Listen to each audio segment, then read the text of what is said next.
Bonjour, nous sommes en 2014 et voici une série de 4 vidéos qui présentent, en essayant d'aborder le fond théologique, l'apparition de Notre-Dame des douleurs à Kibeho, au Rwanda. C'est une apparition officiellement reconnue par l'Église, avec même une confirmation du Vatican. Une apparition qui a une grande importance, non seulement pour l'Afrique, le Rwanda, mais pour le monde entier. C'est l'apparition où la Vierge, pour la première fois, spécifiquement,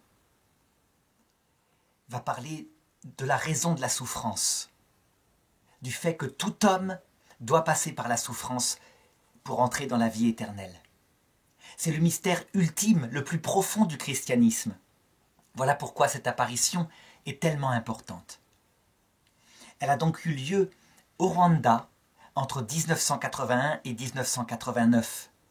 Le Rwanda est un pays qui a été évangélisé il y a plus d'1 siècle et qui, au départ, était animiste.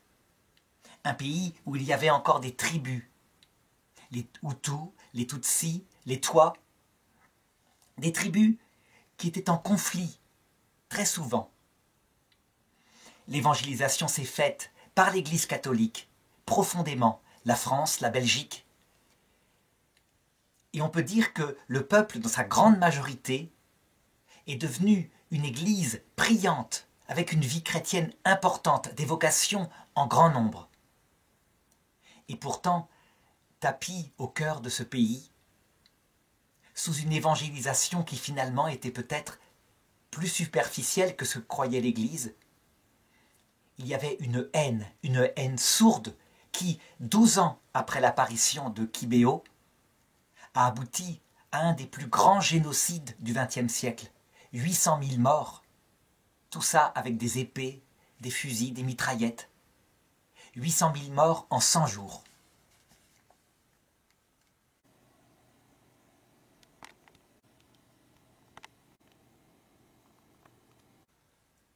Ce génocide fait partie, on peut le dire, de l'apparition, puisque la Vierge va le révéler aux enfants. Comment est-ce que commence l'apparition? Eh bien, en 1981, très exactement, il y a un pensionnat à Kibeho, un pensionnat catholique tenu par des religieuses. Et dans cette école, il y a plusieurs jeunes filles, dont une s'appelle Alphonsine. Alphonsine Mumureke est une jeune fille de 15 ans. Elle a un caractère vraiment enjoué. Elle fait des bêtises, elle n'est pas très contemplative. Dans ce couvent, elle est croyante, comme les autres, mais passer du temps à la chapelle, elle n'aime pas trop. Elle préfère s'amuser, faire des blagues. Et c'est dans le réfectoire, au moment du repas. Il y aura d'ailleurs des films, et je vais montrer un extrait après. Dans le réfectoire, que brutalement, voilà ce qui va se passer. Le 28 novembre 81, c'était samedi d'ailleurs, nous sommes allés au réfectoire. J'ai commencé à mettre les assiettes en ordre. J'ai attendu une voix qui disait l'enfant.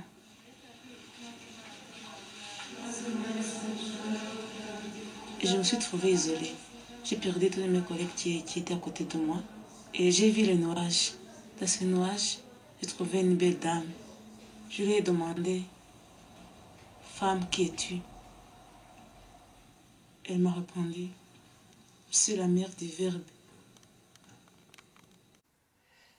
La mère du Verbe. La mère du Verbe, c'est une notion théologique de très haut niveau. Qu'est-ce que ça veut dire? En fait, il faut connaître la théologie de la Trinité, et très peu de gens arrivent à la comprendre. Voilà comment les théologiens l'expliquent.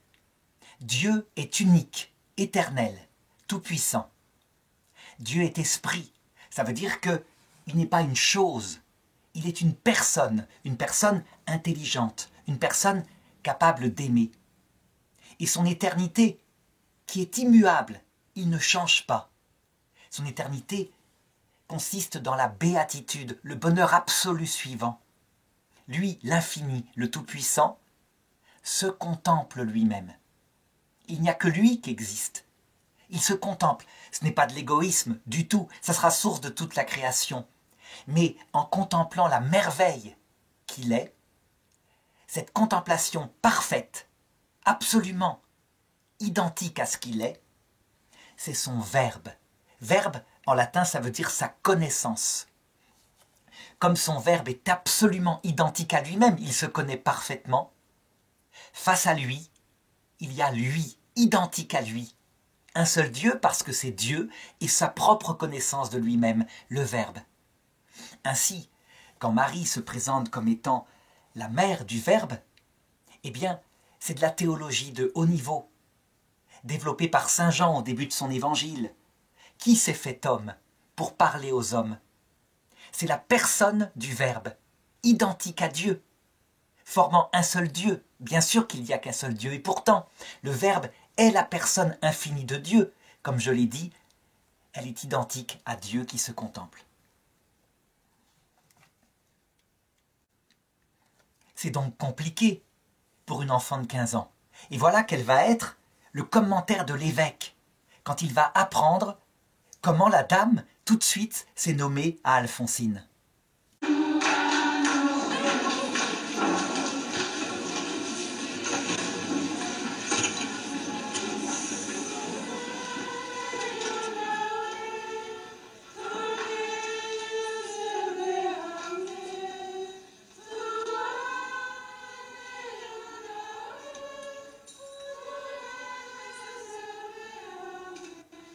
Elle était encore très jeune, ne pouvait pas avoir cette imagination, cette expression Nyinawa Jambo en Kinyarwanda. Ça ne figurait nulle part dans aucun livre de piété qu'on avait jusqu'à cette époque-là. Alors évidemment, quand on voit les vidéos de l'apparition qui auront lieu plus tard, puisque les apparitions vont durer plusieurs années, et qu'on regarde le visage d'Alphonsine, qui est taquine habituellement, eh bien on comprend immédiatement la réaction quasi unanime des élèves. Ils vont se dire au début, c'est une blague, elle nous taquine.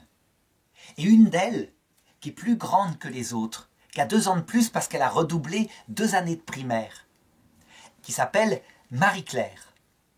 Marie-Claire Mukangango, exactement, c'est son nom de famille. L'une d'elles, qui est déléguée de classe, qui est responsable des jeunesses estudiantines chrétiennes, va pas du tout aimer ça. Va prendre ça pour véritablement quasiment du blasphème. Comment peut-on plaisanter d'une chose comme cela? Et donc, elle va prendre la tête d'une série d'élèves qui n'y croient pas du tout et essayer de démontrer que c'est de la singerie, que c'est tout simplement une blague qu'elle leur fait. Voici d'ailleurs quelques témoignages bien plus tard d'élèves qui ont été témoins de cette chose-là. Alphonsine informa de tout cela la directrice du collège. Cependant, la directrice n'y croyait pas.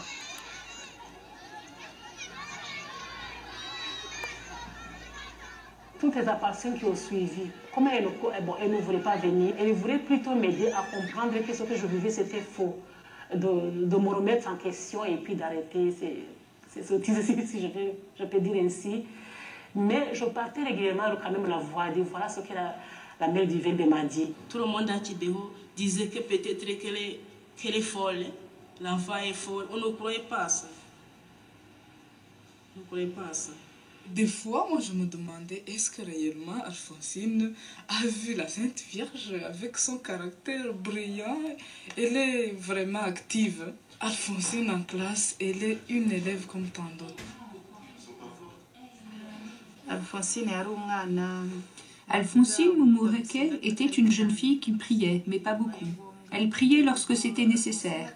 Au départ, lorsqu'Alphonsine a eu des apparitions, nous ne l'avons jamais cru. Alors, on peut reconstituer le raisonnement qu'elles ont fait. Ce sont tout de même des élèves chrétiennes. Au début, on prend ça pour une blague, et puis ça dure.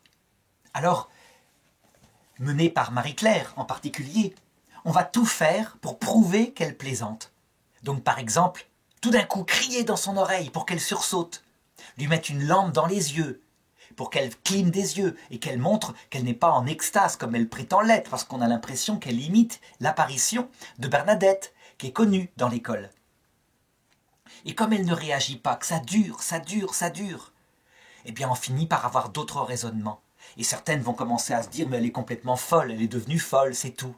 Ça a l'air d'être sérieux, son truc, ça dure, mais elle est complètement partie dans n'importe quoi. Et puis, comme on constate certains phénomènes un peu paranormaux quand même. Par exemple, elle est extrêmement lourde, on a beau la piquer, et on la pique avec une aiguille, on la pince, elle ne réagit pas. Eh bien, c'est une région où il y a de la sorcellerie.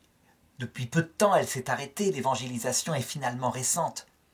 Et donc, on va analyser qu'il y a un démon. C'est forcément un démon. Comment est-ce que ça pourrait être autre chose? Alphonsine, elle prie pas. Si ça pouvait être quelqu'un d'autre qui a une apparition, mais Alphonsine, ça doit être une possession. Les supérieures de l'école, la religieuse en particulier qui est directrice, elle non plus, elle n'y croit pas du tout. Il y a des prêtres qui sont des aumôniers.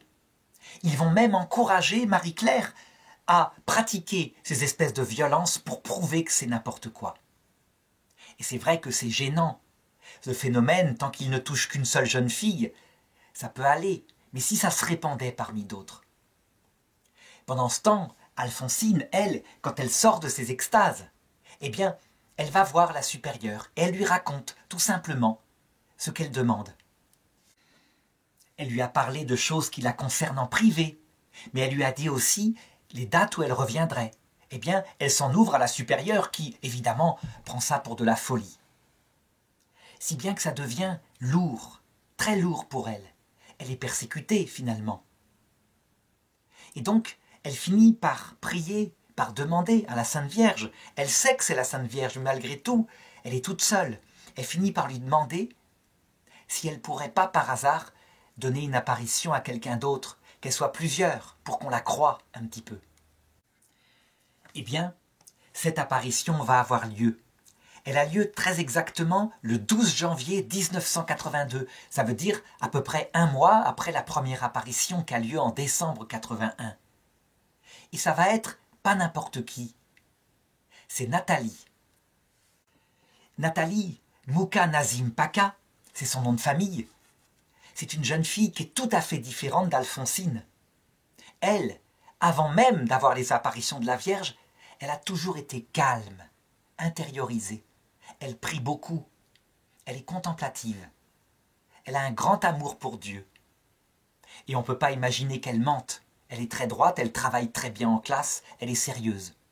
C'est l'inverse de ce que va pouvoir être finalement Alphonsine. Et un jour, on vient dire à Alphonsine que Nathalie est dans la chapelle, qu'elle est en extase. En fait, elle ne bouge pas, on a beau la secouer, c'est pareil, elle ne bouge pas, elle ne réagit pas, elle regarde quelque chose de précis. Quand Alphonsine apprend ça, tout de suite, elle sent, elle devine intuitivement que ça y est, Nathalie voit la Sainte Vierge, elle est contente.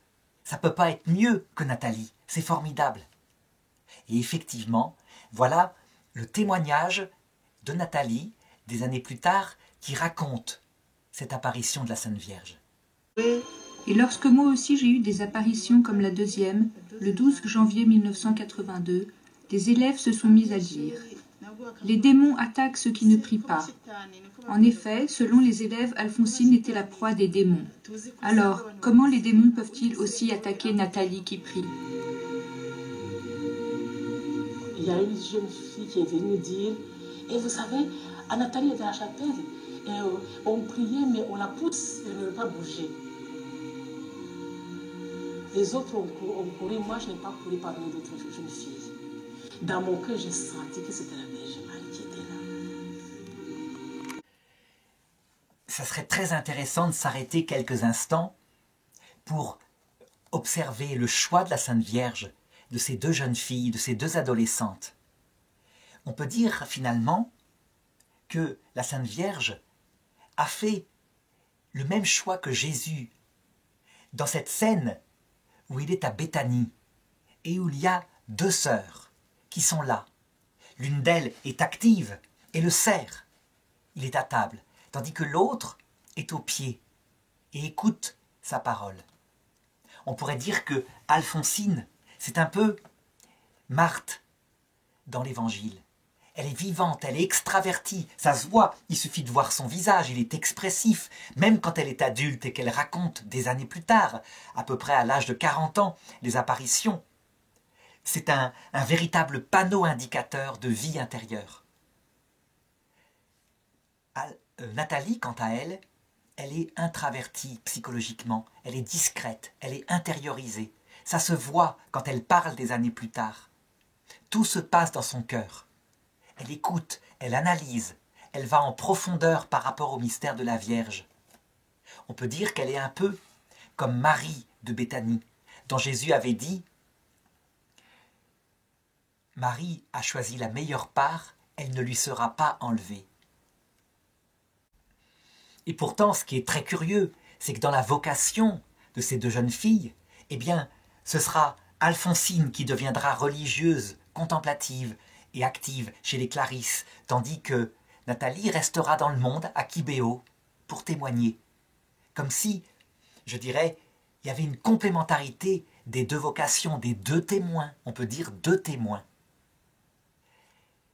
Enoch, qui serait sans doute Nathalie, qui aima Dieu, et Dieu l'enleva à l'intérieur d'elle-même, et puis Élie, qui témoigne extérieurement,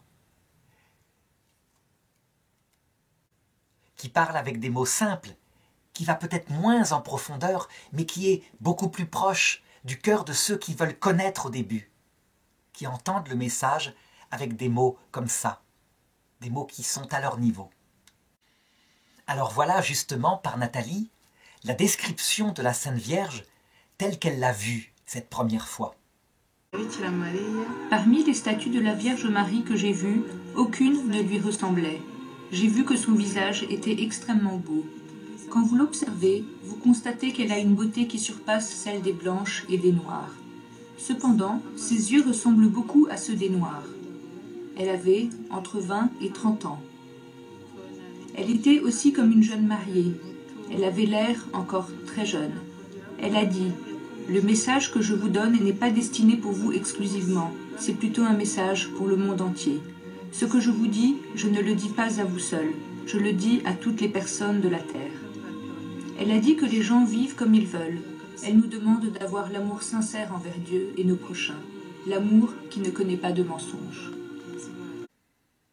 Alors on pourrait dire que les choses s'arrangent et effectivement, il va y avoir beaucoup d'adolescents dans l'école, d'adolescentes qui vont se mettre à croire qu'il y a vraiment une apparition.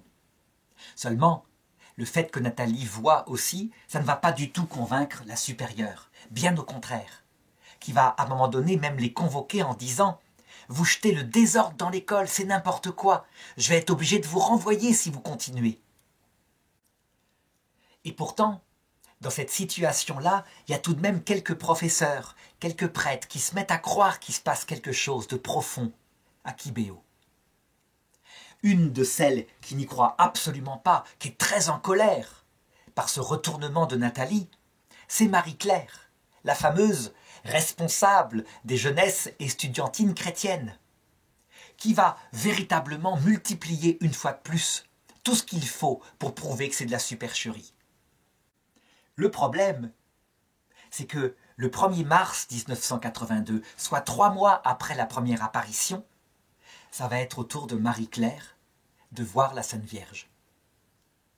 Elle qui était la plus acharnée à dire que c'était finalement une possession du démon, qui les piquait, qui les poussait, qui faisait des sortes de prières sur elle. Elle voit la Sainte Vierge. Alors là, tout d'un coup, ça va la bouleverser complètement. Elle va changer absolument d'attitude. Je dirais même que le prêtre qui l'avait poussée a piqué cruellement ces jeunes filles en extase pour voir si elles ne mentaient pas, va être lui-même converti à travers une parole que je raconterai dans une autre vidéo, lorsque je parlerai de la mission spécifique de Marie-Claire, de répandre le chapelet des 7 douleurs. Mais d'abord, qui est-elle, cette Marie-Claire? Eh bien, elle est la fille la plus petite d'une famille de 7 enfants, avec une mère qui s'est mariée 3 fois après avoir été veuve. Elle est surtout élevée par sa grand-mère. Elle a une scolarité en primaire un peu chaotique, pas beaucoup d'ordre là-dedans. Et finalement, elle a réussi à atterrir dans cette école supérieure. C'est une battante, elle est énergique, elle a les pieds sur terre, elle est un peu le saint Thomas de cette histoire-là. Si je ne mets pas mes doigts dans les traces des clous de Jésus, je ne croirai pas. C'est un peu pareil. Il faudra qu'elle ait une apparition pour croire vraiment dans cette apparition. Seulement cette fois, la conversion de Marie-Claire va tout changer. Là, je crois que ça va être le coup de grâce à l'incroyance. Finalement, toute l'école, et même à l'extérieur jusqu'à l'évêque, vont être informés qu'il se passe quelque chose à Kibéo. Et c'est vrai, c'est cohérent. Les autres jeunes disent, si Marie-Claire voit elle-même, c'est qu'elle voit. Ça ne peut pas être autre chose. Et de fait, on va la voir aller vers les deux autres jeunes filles et les embrasser en leur demandant bien pardon pour toutes les persécutions qu'elle leur a fait subir. Comment est-ce que se passent les apparitions?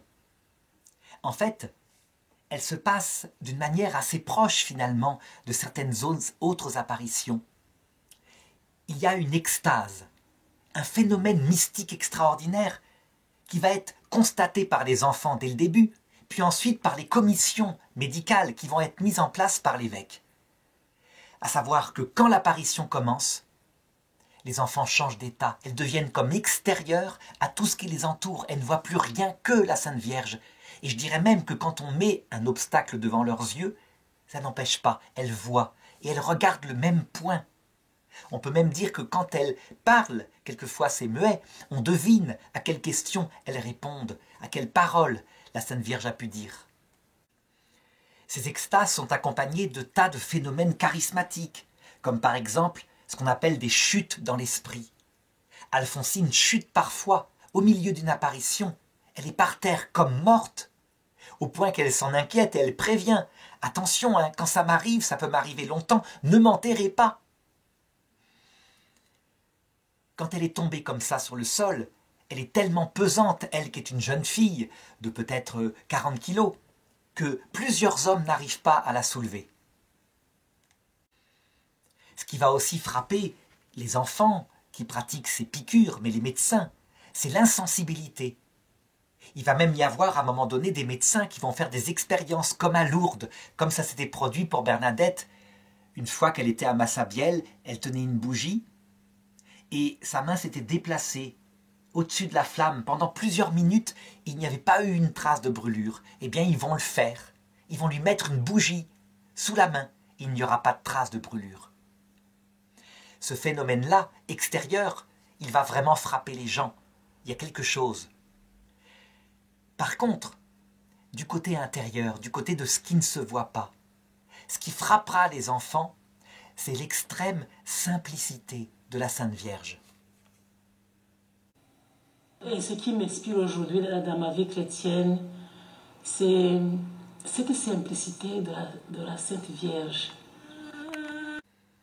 Il n'y a pas que la Sainte Vierge qui est simple, il y a aussi l'évêque du lieu. L'évêque du lieu, c'est un évêque fantastique dans cette apparition. Un homme bon, spirituel, ayant les pieds sur terre. Mais j'en parlerai dans la 4e vidéo quand je verrai la manière dont l'enquête canonique a été portée par lui. Toujours est-il qu'il va très vite venir et s'entretenir tout simplement avec les enfants, avec Alphonsine. Il va même lui dire « Pourriez-vous suggérer d'avoir une apparition plutôt que dans le réfectoire et dans les lieux de vie, dans un lieu plus ouvert pour que les gens puissent y assister ?» Et Alphonsine va le dire à la Sainte Vierge et c'est ce qui va se produire à la suggestion de l'évêque. Cet évêque extraordinaire, qui est un modèle de la pastorale qu'on doit, je pense, utiliser quand on est confronté à ce genre d'apparition, s'appelle Monseigneur Jean-Baptiste Gahamanii. Et il va tout de suite prendre les choses en main. Il va créer 2 commissions d'enquête pour étudier les phénomènes. Une commission scientifique avec des scientifiques venant de la capitale, Kigali, dans laquelle il y a des médecins, mais aussi des psychiatres, qui vont étudier les enfants, qui vont leur poser des questions, qui vont se comporter parfois avec extrêmement de dureté, au point que ça inquiète l'évêque. Et puis, il y a une commission de théologiens, qui sont surtout des professeurs du grand séminaire, qui vont devoir étudier les messages qui sont donnés, voir s'ils sont vraiment catholiques, mais aussi les fruits spirituels. C'est une démarche extrêmement précise. C'est la démarche que Rome, d'ailleurs, avait indiqué de suivre dans un document concernant le discernement de ces apparitions, produit en 1978, je crois. De fait, dans la commission médicale, il y aura même des médecins et des scientifiques venant de France, venant de Belgique, qui viendront étudier les phénomènes. De même, dans la commission théologique, il y aura le père Laurentin, un spécialiste des apparitions mariales, qui sera invité à se rendre sur place pour observer ce qui se passe. L'un des experts internationaux va se pencher particulièrement sur le regard des enfants et en particulier d'Alphonsine. Il va observer véritablement ce qui se passe. Quand elle n'est pas en extase, elle réagit normalement. On lui met quelque chose sur les yeux, ses yeux clignent. Dès qu'elle entre en extase, c'est fini. Et on voit des films de l'époque où on lui met un poil dans les yeux pour faire réagir et rien ne se passe. Il va approcher une lampe de ses yeux pour observer les pupilles. Si, par hasard, elles se rétractent, rien ne se passe. Il va observer un phénomène particulier lors d'apparitions qui quelquefois durent plusieurs heures, en pleine lumière, avec le soleil en face. Elles vont observer comme ça le point où est la Sainte Vierge, avec le soleil qui est devant. Et leurs pupilles, leurs yeux ne seront absolument pas brûlés, ce qui normalement aurait été le cas par un tel Kanya en pleine Afrique. Pour lui, pour ce professeur, ce sera véritablement inexplicable. Et voici, rien ne vaut une image, puisque ça a été filmé, une image d'une vidéo tournée à l'époque, des yeux, du regard d'Alphonsine. On pourrait dire qu'elle était déconnectée du monde extérieur.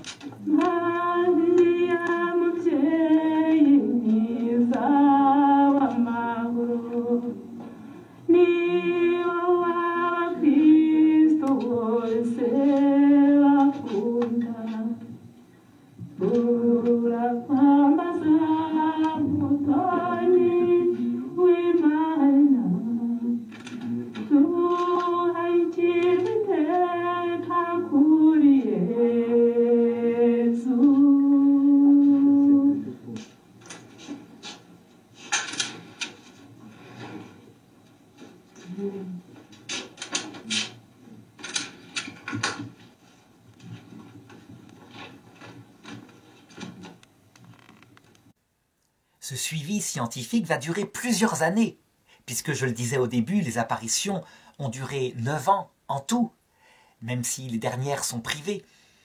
Mais il y aura au moins 2 ou 3 ans où ce sera public, où tout le monde pourra y assister. Alors, les gens qui assistent ne voient que ces phénomènes extraordinaires, parfois accompagnés d'éclairs, de tonnerres, de lumière. Mais intérieurement, les enfants sans arrêt reçoivent un enseignement de la Vierge. Et en particulier, un des phénomènes mystiques extraordinaires qu'ils vont vivre, c'est un voyage dans l'au-delà. À un moment donné, la petite Alphonsine, la Sainte Vierge lui annonce qu'elle va faire un voyage et elle croit dans sa tête que c'est un voyage en bus quelque part. Et donc elle s'en réjouit. Et voilà ce qu'elle raconte. Je m'appelle bien, un jour, elle m'avait apparu. Elle m'a dit, tu vas dire à ta supérieure que je vais t'amener dans un voyage. J'étais très heureuse. J'allais dire à notre supérieure, je m'amène en voyage.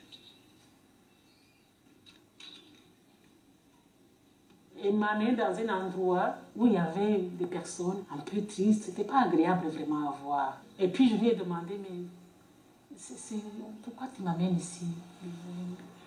C'est triste.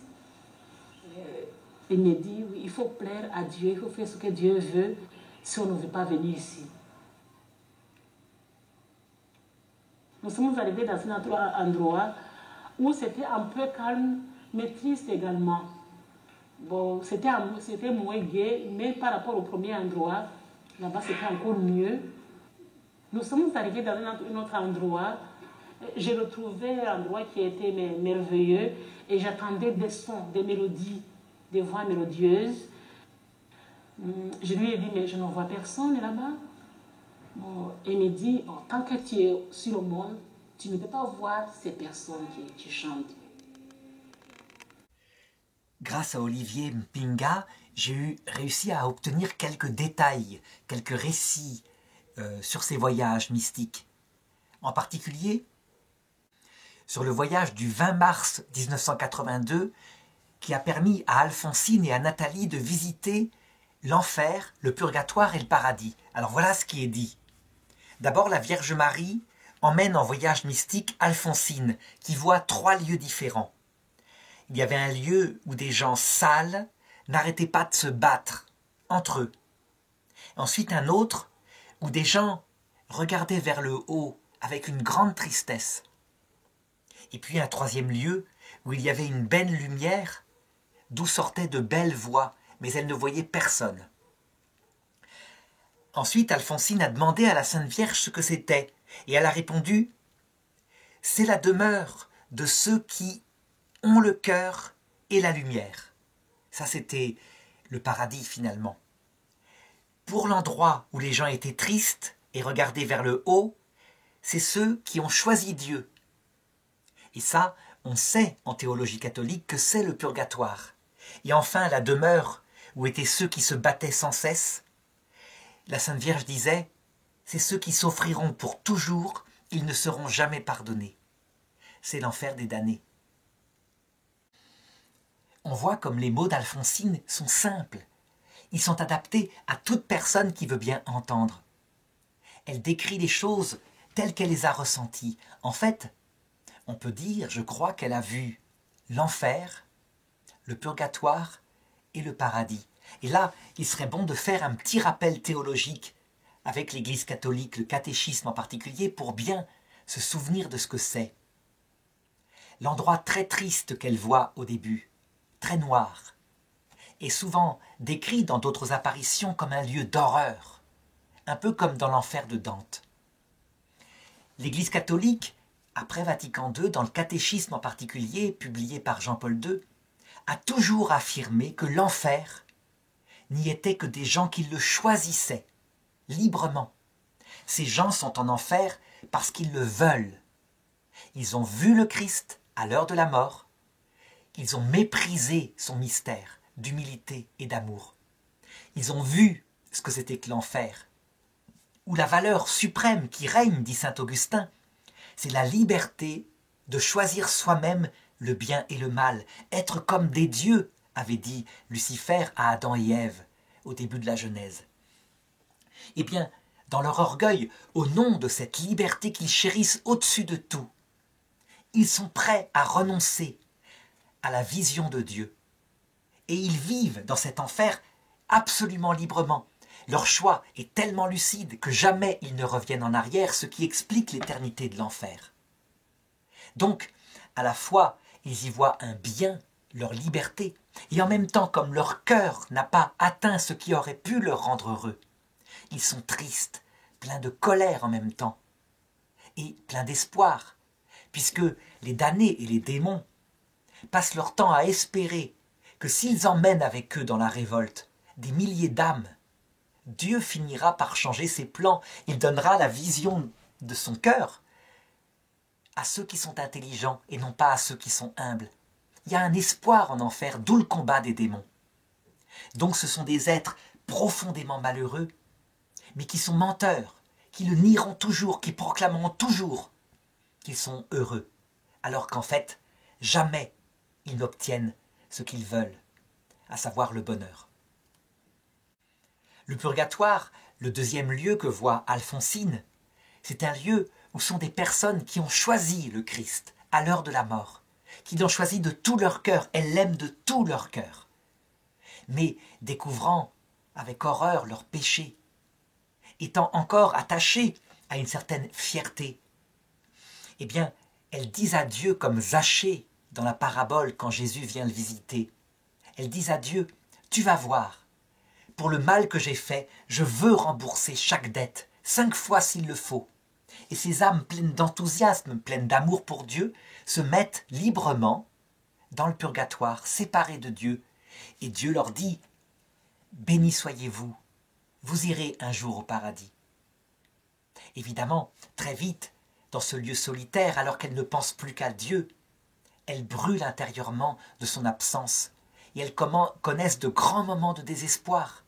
Parce qu'elles n'arrivent à rien, elles ont l'impression de ne jamais arriver à purifier leur âme, à payer leur dette de peine.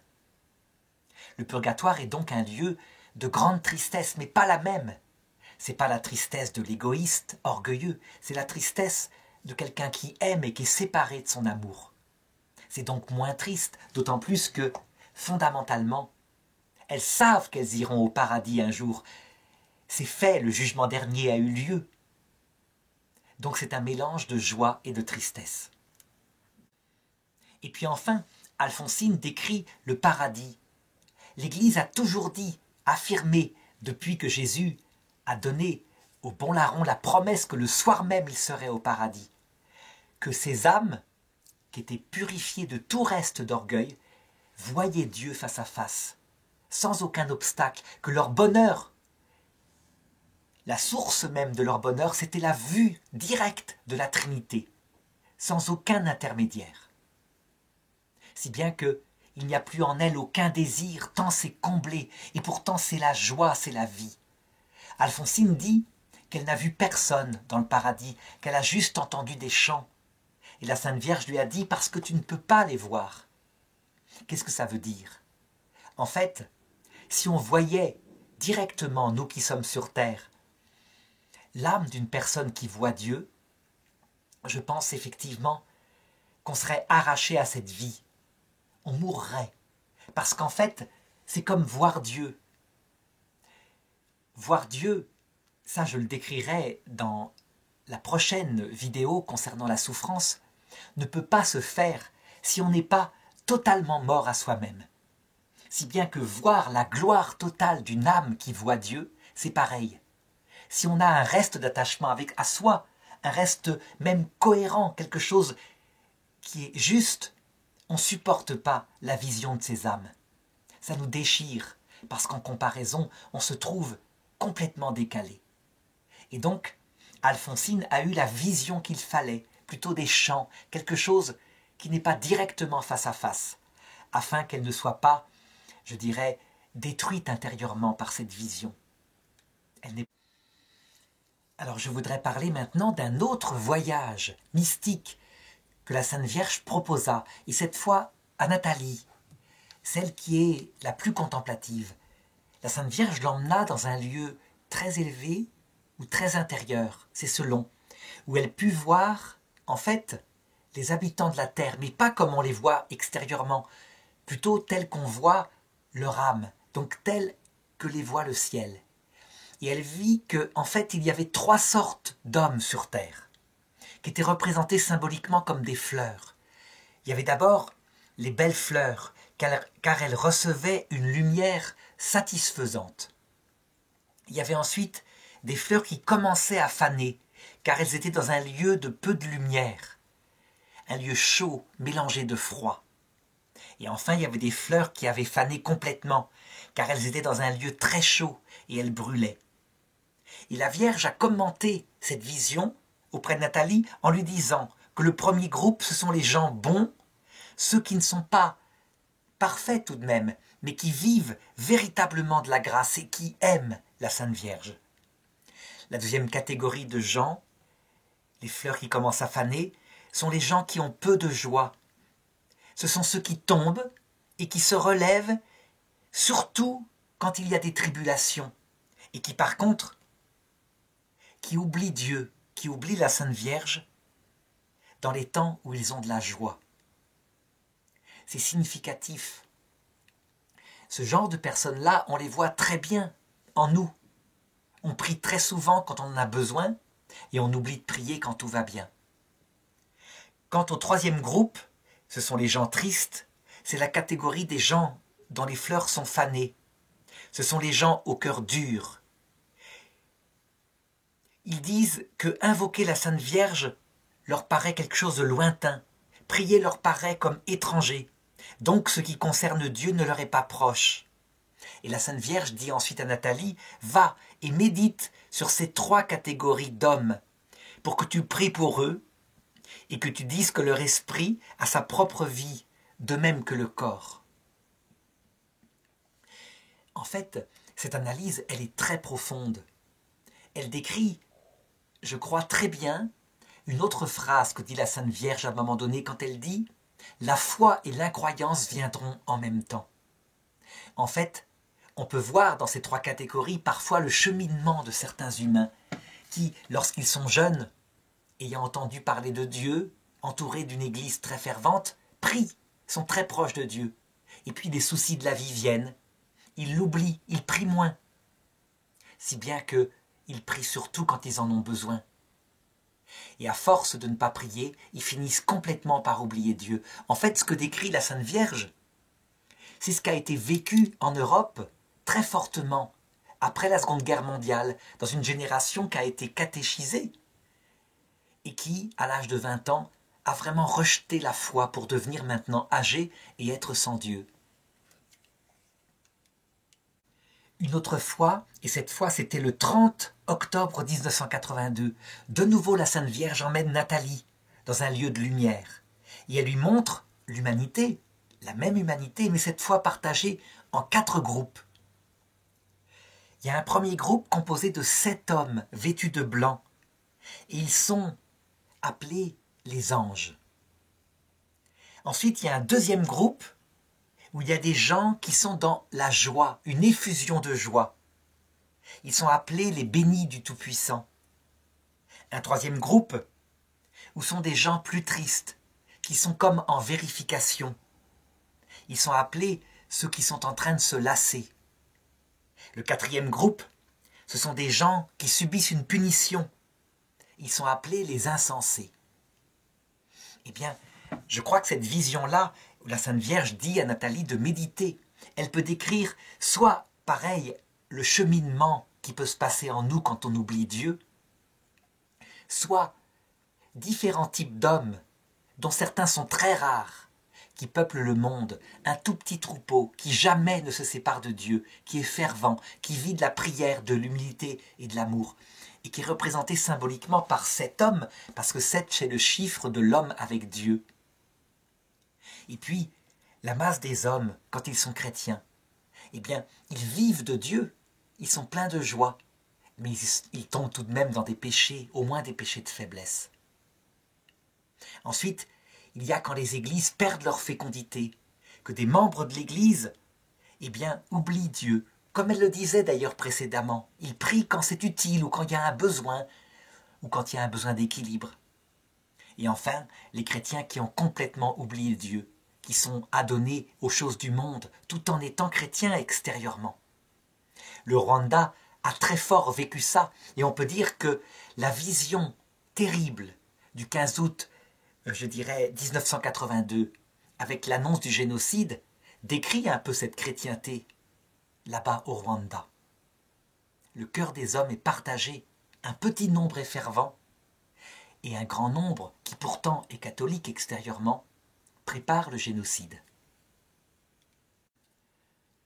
En tout cas, tout au long de ces visions, et après, la Sainte Vierge, sans arrêt, répétera les 3 choses que je répéterai encore à la fin de cette vidéo, tellement elles sont importantes pour elle. À savoir, la pénitence, la prière et les pèlerinages. Ce sont les 3 points du comportement sur lesquels elle insiste auprès des enfants. Ce sont en fait, à travers des choses simples et qui se pratiquent extérieurement, des choses profondément intimes qu'il faut lire. Marthe Robin disait « La prière, c'est ce qui est essentiel dans la vie chrétienne ». Elle disait même, Marthe Robin est une stigmatisée qui vivait et qui est morte à peu près à l'époque de l'apparition de Kibéo, en France, à Châteauneuf-de-Galore. Une personne qui vit de la prière ne peut jamais rester longtemps en état de péché mortel, parce que la prière, c'est l'acte même de l'amour pour Dieu. Une personne qui vit des sacrements sans prière peut être en état de péché mortel, parce que c'est finalement une pratique extérieure. Donc la prière, c'est l'acte d'amour de Dieu, l'acte d'amour pour Dieu, pour ses amis du ciel, la Sainte Vierge, parce qu'on peut prier, ils forment une seule famille. Dieu a élevé ses amis au rang de rois et reines de son cœur au ciel. la pénitence, c'est l'humilité qui va avec la prière. Celui qui aime par la prière, mais qui se croit plus intelligent, plus pieux que les autres, perd la présence de l'Esprit Saint. Donc la pénitence, c'est toujours se rappeler qu'on est pécheur. Ça passe aussi par des gestes extérieurs, comme jeûner, tout simplement parce que celui qui jeûne, au bout d'un certain temps, se rend compte à quel point il est faible, à quel point il peut craquer pour un tout petit peu de nourriture. Et donc, ça rappelle à l'homme sa propre misère. Le pèlerinage, pourquoi? Parce que on est en chemin sur terre, la terre n'est qu'un passage. Mais j'insisterai plus tard dessus, puisque ce seront les dernières choses que dira la Sainte Vierge dans la dernière apparition à Nathalie. Alors je voudrais montrer maintenant un passage qui me paraît très important, qui vient d'Alphonsine, qui vient de Nathalie, celle que je disais être la plus contemplative, afin d'analyser maintenant la mission de ces 3 enfants. Certains éléments du message se ressemblaient, mais chaque enfant avait son message particulier. Le message particulier d'Alphonsine était de prier pour les familles et pour l'Église.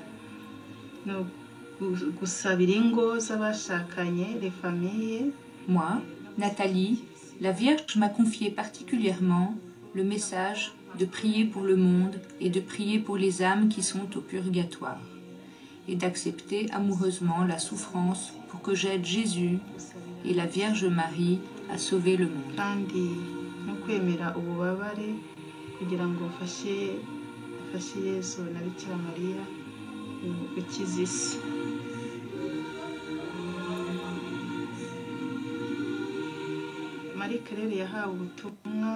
Marie-Claire a reçu particulièrement le message de prier et d'enseigner le chapelet des 7 douleurs aux autres. Je crois que, en regardant ce que dit Nathalie, eh bien, on se rend compte finalement que la Sainte Vierge a fait comme Jésus. Qu'il y a une autre comparaison à prendre. J'avais pris tout à l'heure la comparaison de Marthe et Marie, pour ce qui était de Alphonsine et Nathalie. Mais lorsqu'on regarde les 3 enfants et leur vie, on voit qu'elles ressemblent aux 3 disciples qui ont assisté à la transfiguration. Pierre, pour Alphonsine, Jean, pour Nathalie, et Jacques, pour Marie-Claire. En effet, Pierre, c'est celui qui témoigne extérieurement, c'est sa mission. Mais il doit toujours se rappeler la prière. Il est quelqu'un qui est extérieur, qui aime bien agir, comme Alphonsine. Et Alphonsine, elle aura la vocation religieuse confirmée par la Sainte Vierge, sans doute pour modérer son caractère extraverti. Jean, c'est le disciple que Jésus aimait. Il était jeune quand il l'a choisi, et très vite, il a compris comme un aigle le mystère de Jésus. C'est lui qui a écrit l'évangile le plus profond. Eh bien, je pense que c'est Nathalie, qui est, comme je le disais, plus contemplative, plus intériorisée, et qui a une mission décrite par la Sainte Vierge de la façon suivante. Elle doit spécifiquement prier pour le monde, pour les âmes du purgatoire, et accepter la souffrance, pour aider Jésus et la Vierge à sauver le monde. C'est une véritable vocation contemplative qu'elle va vivre sans être religieuse, et on devine ce qui est sous ses paroles. Nathalie, qui ne paye pas de mine, qui témoigne très doucement, certainement, on peut en être sûr, mais elle n'en parlera pas, vit actuellement d'une nuit de l'esprit totale. Elle a vu la Sainte Vierge, et maintenant, elle n'a plus aucune présence, et elle fait confiance. Elle en est capable, elle est fidèle, elle est solide dans sa vie contemplative. Mais on ne verra qu'au ciel les souffrances qu'elle porte intérieurement. Alphonsine, elle, sa mission, c'est de prier pour les familles et l'Église. Quand on prie pour les familles où il y a des enfants, c'est aussi qu'on sait s'exprimer pour attirer les enfants de manière vivante vers Dieu. Et c'est son charisme, ça se voit. Elle a le charisme de la parole. Quant à Marie-Claire, celle qui n'apparaît jamais dans les vidéos, pour une raison simple, c'est que 12 ans après, en 1994, après avoir appris de la Sainte Vierge, comme d'ailleurs Nathalie, qu'elle n'était pas appelée à la vie religieuse, elle s'est mariée, elle est devenue institutrice, elle a enseigné aux enfants et elle a été tuée avec son mari Élie dans le génocide. On n'a même pas retrouvé son corps, on n'a aucun récit des circonstances de sa disparition.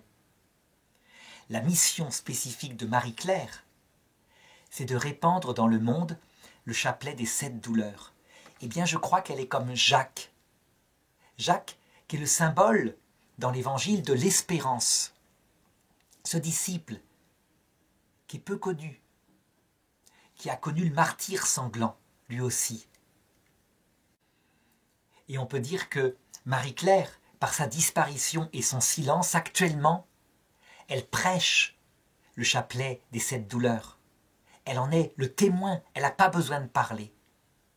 Donc on le voit, on aurait Alphonsine qui serait comme la foi qui témoigne, on aurait Nathalie qui serait comme la charité, tournée vers la contemplation de Dieu, qui intériorise les gens. Et on aurait Marie-Claire qui serait comme l'espérance, qui annonce déjà depuis le ciel où elle est partie, depuis 20 ans, puisque je fais cette vidéo en 2014, et où elle nous accueillera à l'heure de notre mort. De même, il y aura une vidéo spécifique sur ce chapelet des 7 douleurs qu'elle est chargée de répandre. Mais je voudrais parler maintenant de l'apparition qui eut lieu le 15 août 1982. C'était le jour de la fête de Marie, la fête de son Assomption. On s'attendait à une apparition de joie, de gloire, une fête de Marie. Et pas du tout. Ce jour-là, ce fut l'inverse. Ce fut, de la part de Marie montée au ciel, l'annonce des événements terribles qu'allait se produire 12 ans plus tard, le génocide. Il y eut donc une vision, et on voit bien que Alphonsine, par exemple, dans cette vidéo que je vais montrer, elle en pleure.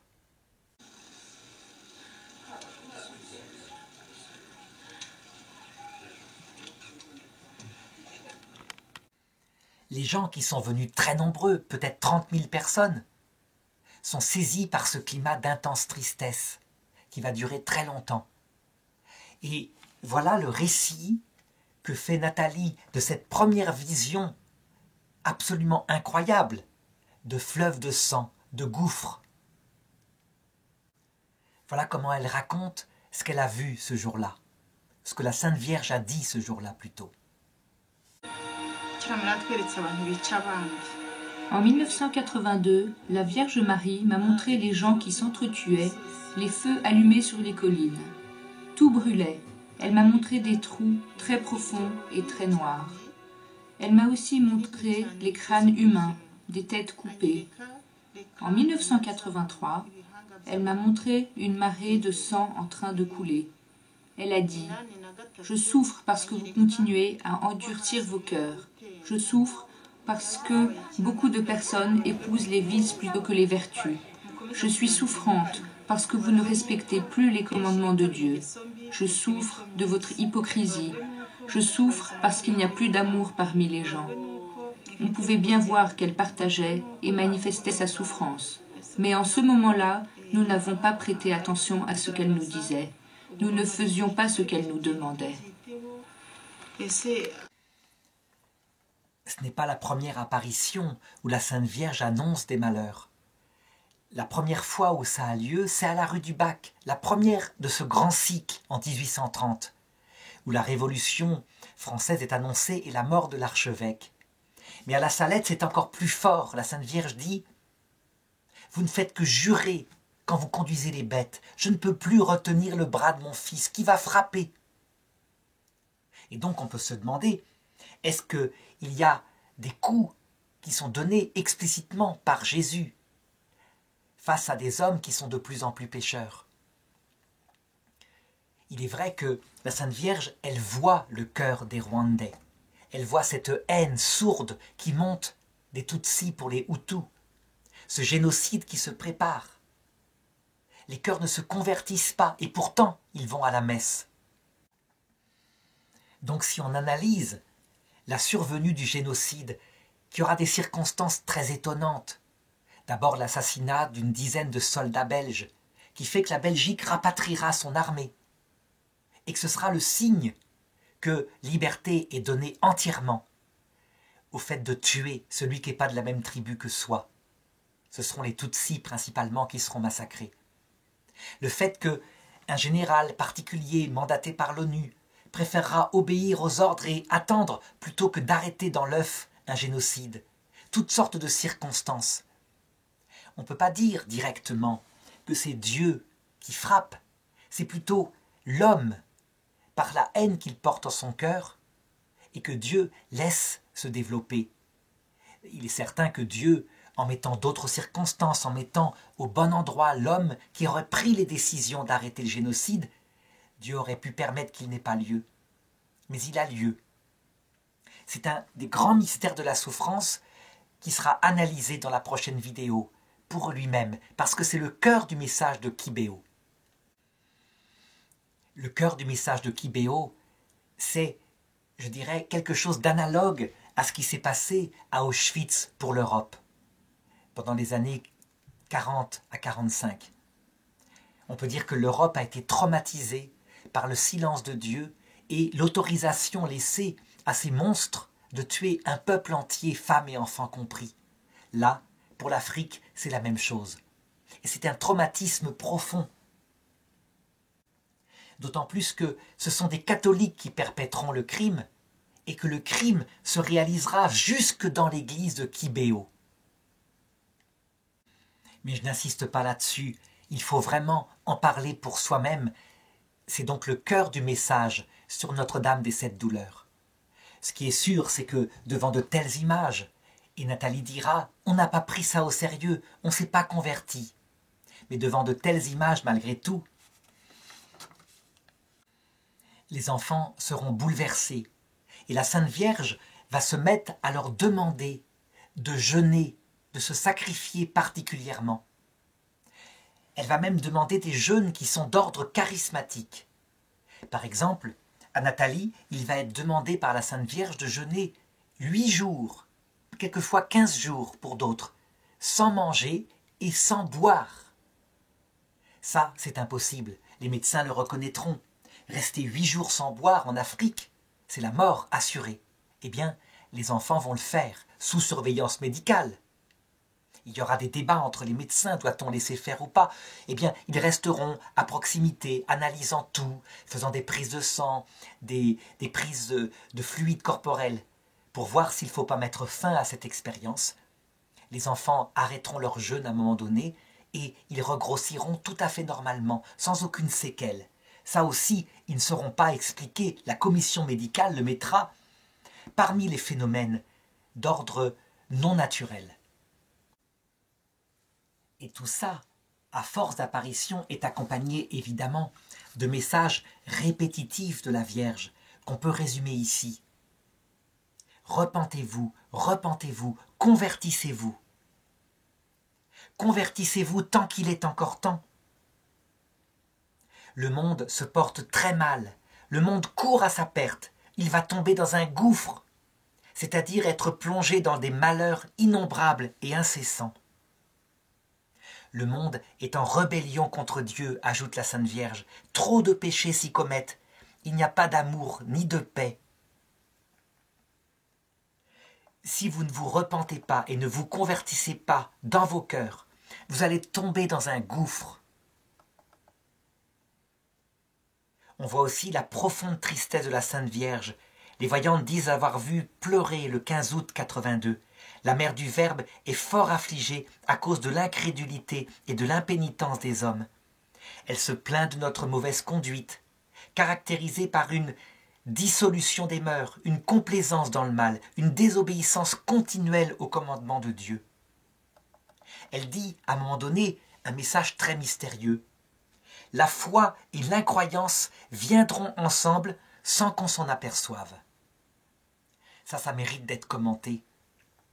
Je dirais que quand on parle depuis l'Europe, on comprend tout à fait ce qui se passe.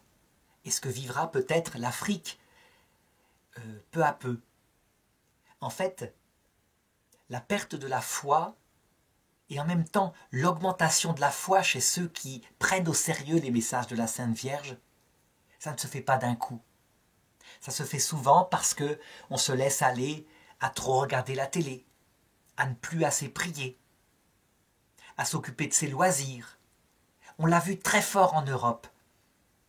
En Europe, qui actuellement est portée par les prêtres venant d'Afrique. Il n'y a plus de prêtres en France, par exemple, en Belgique, en Wallonie, sauf ceux qui viennent d'Afrique.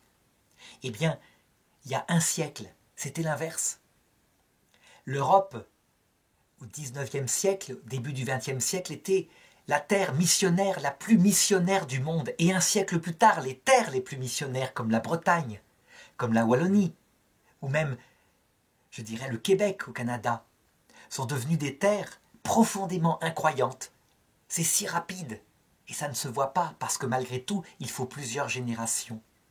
La foi et l'incroyance viendront en même temps, parce que en même temps, dans cette Europe déchristianisée, une qualité spirituelle se fait voir. Chez ceux qui ont pris le message au sérieux, il y a une profondeur du christianisme, un christianisme humble, priant, qui comprend davantage les mystères.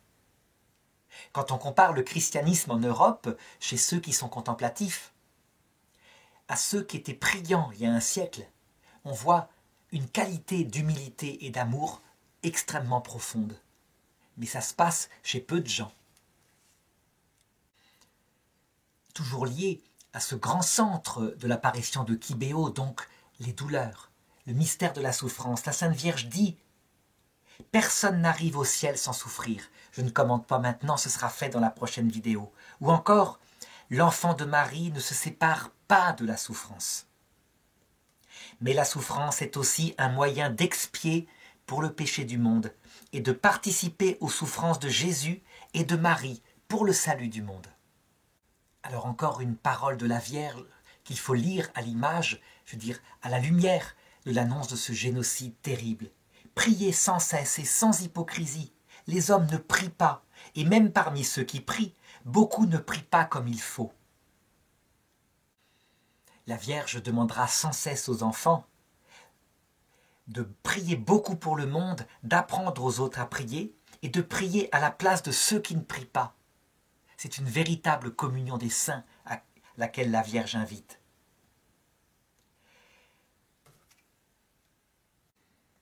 Ce qui est sûr, c'est que la profondeur de ce message, portant sur la prière, sur le sens de la souffrance rédemptrice, eh bien, l'évêque, dans son rapport envoyé à Rome et qui aboutira à la reconnaissance de l'apparition, en parle explicitement. Et voilà ce qu'il dit.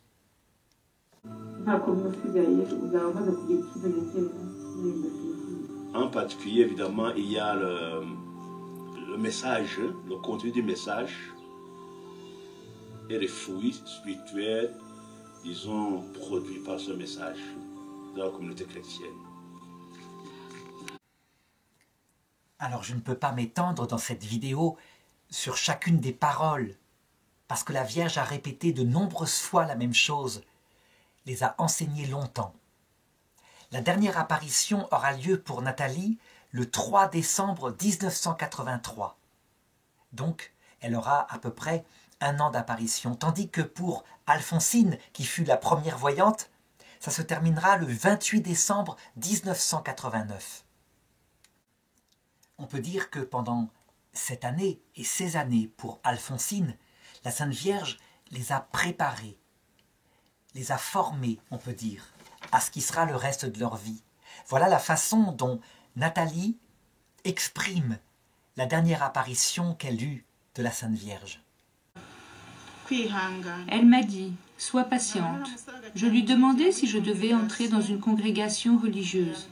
Mais elle m'a dit de rester ici à Kibéo. Elle m'a dit, toi, attache-toi à moi. Les gens et les choses passent.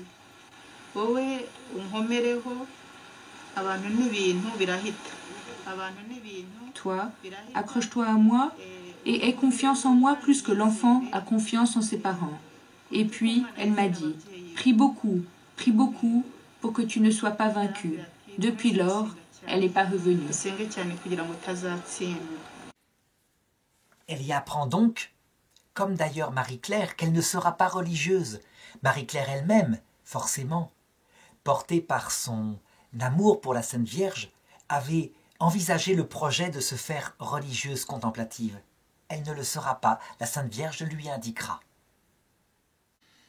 Elle l'appellera à une autre mission que j'étudierai dans la 3e vidéo consacrée à Kibéo, sur le chapelet des 7 douleurs. Pour ce qui est d'Alphonsine, qui a toujours été extravertie, comme je le disais, elle va comprendre à un moment donné que la Sainte Vierge lui demande de passer de l'enfance à quelque chose où elle se dirige elle-même, comme une adulte. Avant, elle demandait toujours à la Sainte Vierge ce qu'il fallait faire, et elle comprend qu'il faut qu'elle soit comme une épouse, qui prend des initiatives, que Marie lui fera confiance. Voilà comment elle exprime la dernière apparition qu'elle aura.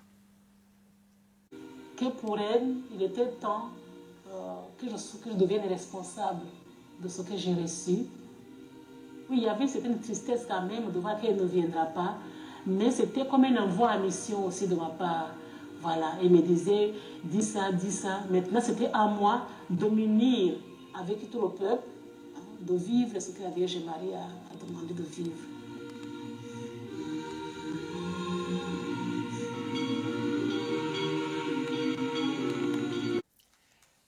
L'appel spécifique donné à Nathalie, c'est donc la patience. Elle doit rester sur terre, dans cette vallée de larmes. C'est aussi la contemplation. Elle doit s'attacher à l'essentiel parce qu'elle passe la figure de ce monde. Donc rien ne subsistera que l'amour de Dieu et l'amour du prochain. On peut sentir dans ce qu'elle dit l'appel à une vocation contemplative, même si elle n'est pas religieuse. Elle a une cellule intérieure où elle habite et où elle devra vivre la nuit des sens. Ça veut dire, à un moment donné, l'absence de sentiment de la joie de la présence de Dieu et sans doute la nuit de l'esprit. Ça veut dire, à un moment donné, l'absence même d'impression de comprendre tout ce qu'elle vit. Ce sont les épreuves habituelles que vivent les personnes qui s'approchent de Dieu. Mais ça, c'est réservé au secret de son cœur avec la Sainte Vierge. Quant à Alphonsine, elle, eh bien, dès le départ, on le voit quand elle est jeune, c'est un appel à témoigner. Et voilà une petite vidéo qui date de l'époque des apparitions, où on la voit déjà témoigner devant une foule.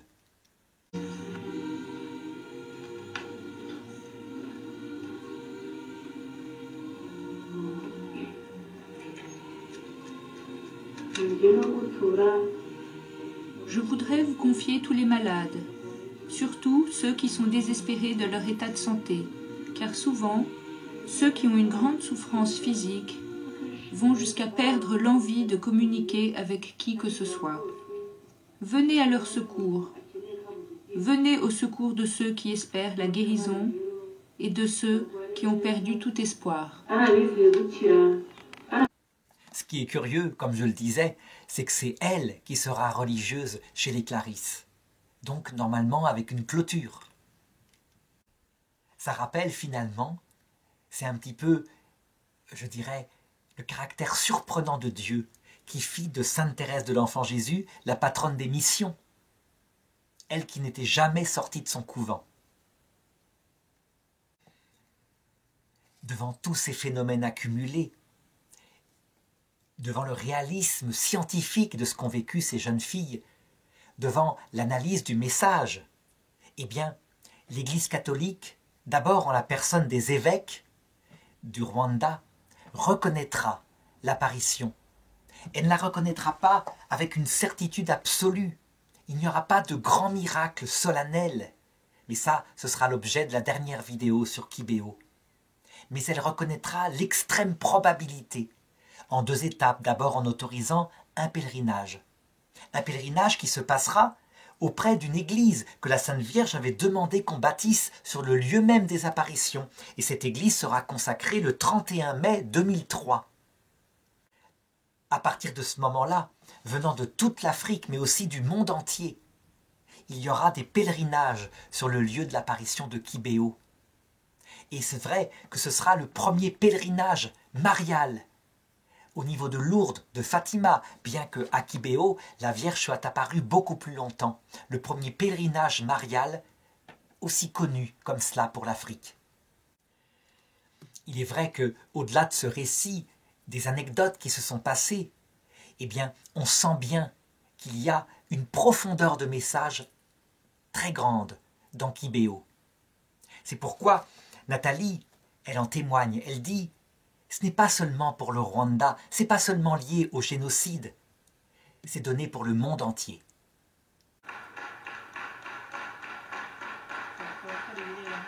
Ce n'est pas un message qui concerne uniquement Kibéo ou l'Afrique. C'est plutôt un message pour le monde entier.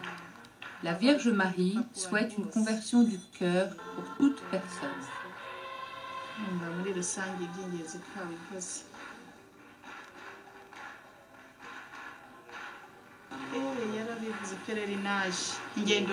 Elle a parlé des pèlerinages lorsqu'elle parlait des sacrifices ou mortifications.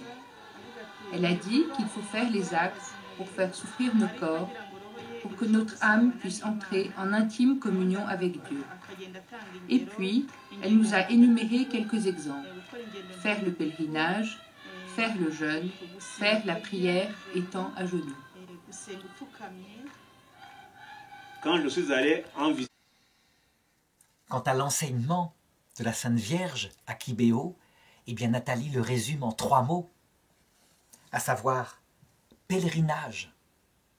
Nous sommes en chemin sur la terre. La terre n'est pas le lieu où nous devons habiter. Nous sommes dans une tente provisoire. Et il faut patienter parce que la vraie vie, elle arrive, elle est de l'autre côté. Là où on n'emmène aucun or, aucun argent, aucune maison qu'on a bâtie pour sa sécurité, où on n'emmène que l'amour de Dieu et l'amour du prochain. Deuxièmement, la prière. C'est le 2e mot qui résume l'apparition de Kibéo quand elle demande d'agir. Parce que sans l'amour de Dieu, qui donne sens à la vie, qui montre que cette vie est finalisée par la rencontre avec lui, l'amour du prochain lui-même finit par se stériliser. Donc il faut une grande contemplation, une contemplation telle que le demande l'Église, non seulement avec le Père, le Fils, le Saint-Esprit, mais avec l'Église tout entière du ciel qui nous attend là-haut, les saints et les anges. C'est une communion des saints qui nous attend, une famille du ciel. La pénitence, c'est le 3e mot, parce que cette prière contemplative, sans un cœur qui s'humilie en regardant ses propres péchés, en s'humiliant face à ses propres faiblesses, peut tourner elle-même à l'orgueil, et alors elle n'a plus aucune valeur. Mais si on fait pénitence dans ce pèlerinage, alors on peut dire qu'on marche véritablement avec les 2 pieds du pèlerin. L'amour, porté par la prière, qui jaillit en amour du prochain, comme une source d'eau vive, disait Jésus dans l'Évangile selon saint Jean. Et de l'autre pied qui est l'humilité, le repentir. En marchant avec les 2 pieds, eh bien, le pèlerinage à genoux se fait vers le ciel. On arrive au ciel à genoux avec le désir de voir Dieu, si bien que l'amour brûlant n'est pas source de fierté, mais que l'humilité, comme l'eau qui rend petit, ne désespère pas, parce que l'amour vient l'élever vers Dieu. Voilà comment on pourrait résumer les choses.